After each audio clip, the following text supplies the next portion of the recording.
Hello and welcome to a new episode of Mole Thoughts. My name is ChaosMole and today we have a look at Company of Heroes 3, which finally came out, and I already put a lot of hours into the game. I played all the betas and the alphas, and I would say in total I have now about 80 hours in Company of Heroes 3. And there's a lot to talk about. The first thing, which is definitely important, is it worth 60 bucks? And the answer is, well, it depends on which kind of category you are landing in. Because I think we have to take a look at the game from the perspective of people who have already played this game for hundreds of hours in Company of Heroes 1 and Company of Heroes 2. And then there, of course, are the people who are completely new to a Company of Heroes game. And depending on which of the two you are, your experience will be quite different. So what we are doing first is we will take a look at the general information about the game and what you can experience as a veteran player and as a new player, and we will also focus first on the people who have never played a Company of Heroes game, and then we will take a look at the game from a perspective from people who have already played the game quite a bit. So, what do you have available to you? Well, we have the single player mode, which is the Italy campaign, which you are seeing here in the background. Then we have the Africa core campaign. And then we have the skirmish, which is also slash the multiplayer. But that is what we will talk about last. So let's talk about the Africa campaign first. This is your bread and butter Company of Heroes campaign, right? You are jumping from mission to mission. You have some cutscenes in between where they're telling you how horrible war is and how the people suffered under the war of the area you were going through, and then you are playing the mission. The big difference this time is that you are actually playing the Germans, which in the previous games you only played the Allies. So this is definitely an interesting change, but it still plays exactly like in the previous Company of Heroes games. And the newest, biggest addition is definitely the Italy campaign, which you are seeing here in the background, because it seems like that Relic just took a huge chunk from Total War, yes, the Total War series, and put it into their Company of Hero games. And you know what? They nearly succeeded. Unfortunately, only nearly. So, what do you do here? Well, in the Italy campaign, you are playing the Allies. You cannot play the Axis. It's not possible. And you can play the UK or the US. And it's a turn-based map. Right, you have Italy as a map, and you have to reclaim Italy from the Axis, and then you're moving around the map. You're trying to free cities, you are trying to free airfields and other important war areas on the map so that you are getting more resources. You can upgrade your heroes, or companies in this case, and you can also get more troops on the map. And then you will sometimes have fights where you are switching over to the RTS mode, like in the Total War game, right? Like if you are playing this and you have played a Total War game before, you will go, whoa, they just took that and put it into their game. Unfortunately, they kind of stopped at like 70%. They didn't completely took Total War and put it into Company of Heroes. And I realized that as somebody who has now, 500 hours in Total Warhammer 3, which is just a year old. So I have played a lot of that game. So I can tell the differences. And there are two differences which unfortunately make it so that if you have played through the Italy campaign once, you will probably not do it again. Because nothing will be different. That is the big draw-in for the Total War games, that every time you're starting a new round, things will be different because you will play a different faction, and of course the AI is acting differently on the things you are doing. And that's really the thing here.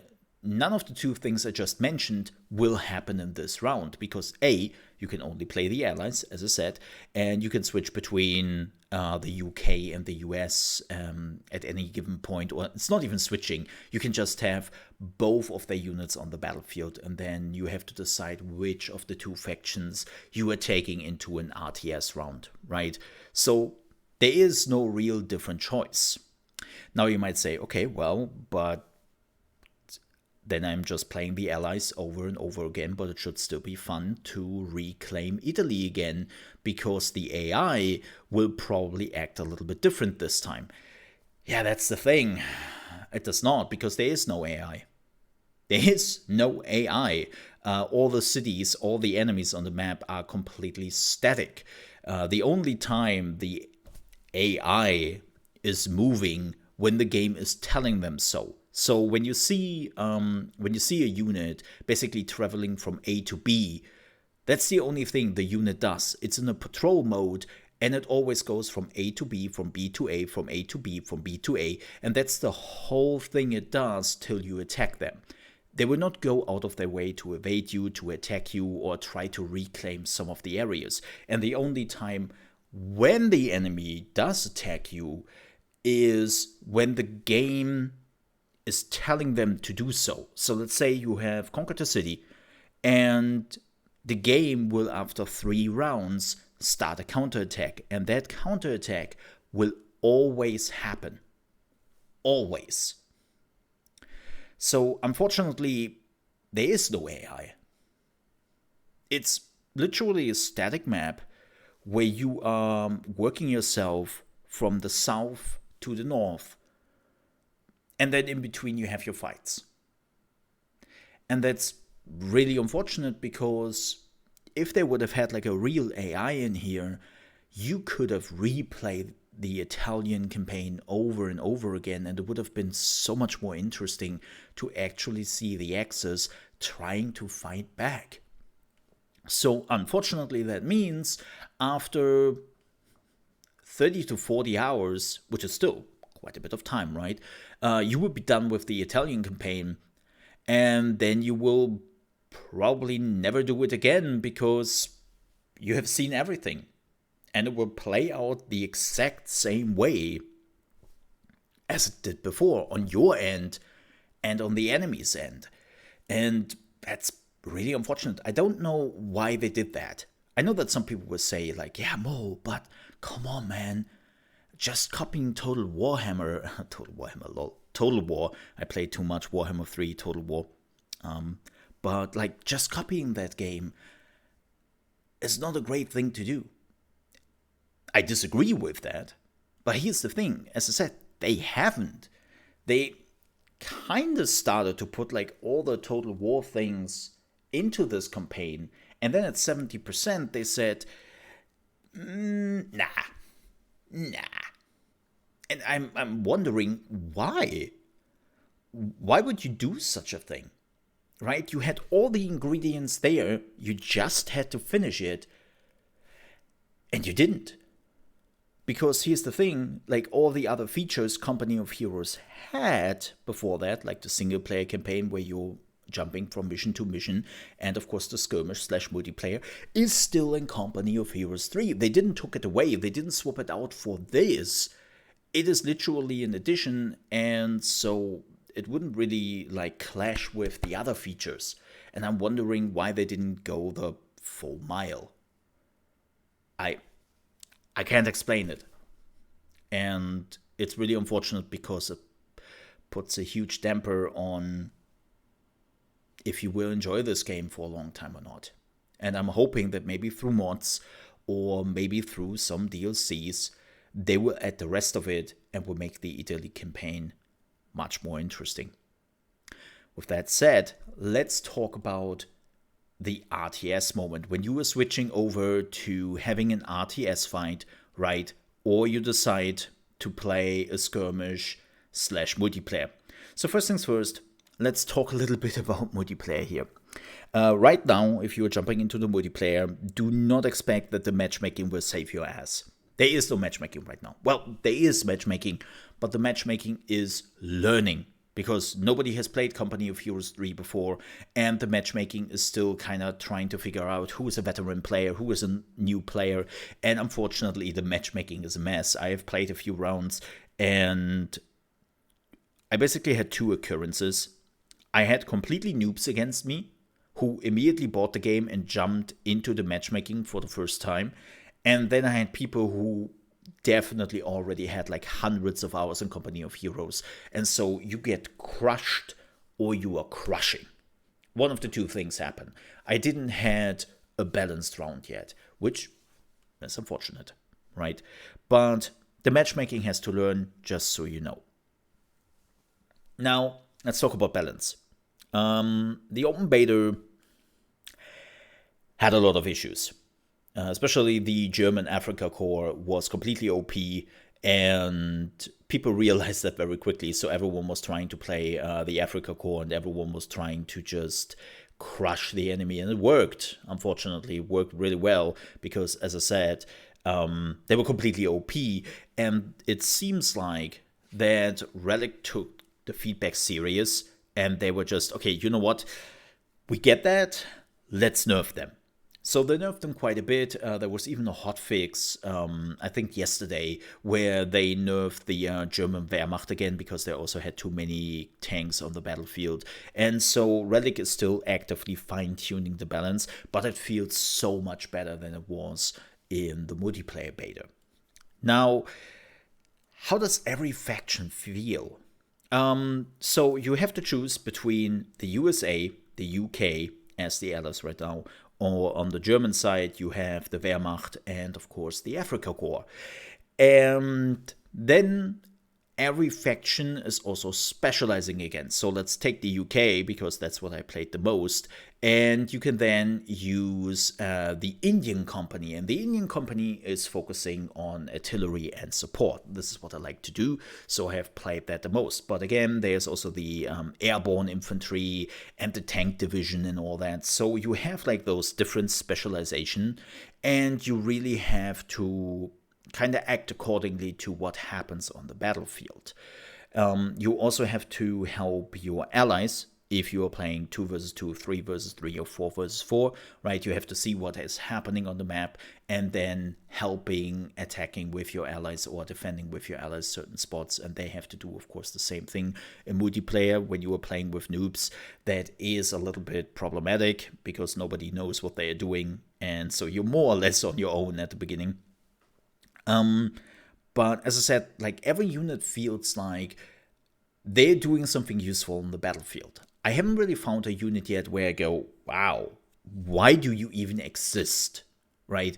Like, let's take the engineers at the beginning, right? The engineers are your first scout unit, and they are there to basically take the points in the first few minutes of the game, and they are very cheap to produce because they are also not that great in fighting head-on-head with the enemy, right? And you might think, okay, so later on you will not use them anymore. Well, that's wrong, because the engineers have some special abilities which are really useful, and most importantly, they can fortify a position. They can put down sandbags, they can put down razor wire, and they can really help you to just fortify that certain position because the whole map is destructible. All the walls, the buildings, everything you see can be basically leveled to the ground, and at some point you might run into an area where there is barely any fortifications left. And this is where the engineers are coming into play, because the engineers can then just go there and fortify the whole position, right? And make it so that your units survive much longer, because you need that cover. Playing the cover is absolutely vital to a Company of Heroes game. And so every unit seems to have like a certain area where they are really good at, and you have to play together to make it work. Now, do I feel like the balance is there yet? No. It still needs some work, especially some of the specializations need some work. The same goes with the AI. In the skirmish round, I can say that they tuned down the cheating quite a bit. Like, especially one of the biggest problems in the open beta was that the AI always knew where your artillery was, and more importantly, they could always see the artillery shells coming at their position the moment they would leave the barrels of the artillery squad. They knew immediately, oh shit, artillery is coming at my position. even though they shouldn't. It became really, really obvious when you did throw a sticky grenade at a tank, and the moment the first pixel of that sticky grenade would appear on screen, that tank would lag it. Right? The tank would just lag it and try to evade the sticky grenade, even though it's absolutely not possible to evade it, because the sticky grenade always sticks. Another problem you see, by the way, here right now in the background is that some units sometimes get stuck. This was a problem in the open beta, and it's still a big problem here. Like pathfinding in this game still needs some work, especially if we were working with some bigger groups, and it's sometimes not doing great. So it's not perfect, and this game still needs some love, to put it frankly. Is it a good RTS game? Yes. It is very strategic, but you also have like a lot of units on the field, right? And it feels like a very refined Company of Heroes experience. And for new players, if you are playing the single player campaign, that means the German campaign, the Italy campaign, then you want to play some skirmishes, by the way, which you can play with your friends, of course, or you want to play some multiplayer, then I would say, yes, it is worth the $60 they are asking. If you're really looking for a strategy game. If not, wait for a sale. With that said, now we have to take a look at this from a Company of Hero veteran perspective. What's in there for you if you have already maybe hundreds of hours in Company of Heroes? Well, this is where it gets a little bit problematic, doesn't it? Because, yes, there's the single player campaign. If you enjoy the single player campaign and everything I just mentioned, then that is, of course, still there for you and you will enjoy the heck out of it. If you are here just for the upgraded skirmish / multiplayer, I cannot recommend the game for 60 because it is very close to Company of Heroes 2.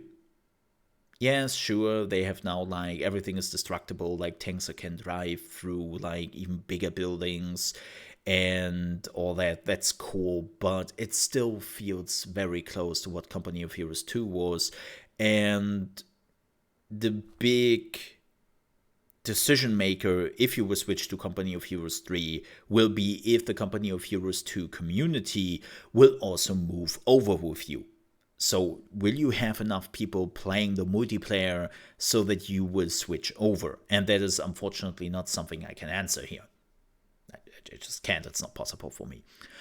But again, it's like Call of Duty. If you hoped for a revolution or even an evolution, it's not happening.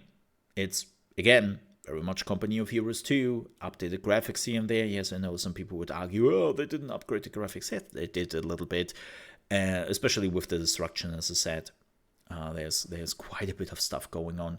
But it's hard for me to recommend this game at $60 / €60 when you are already like have hundreds of hours in Company of Heroes 2.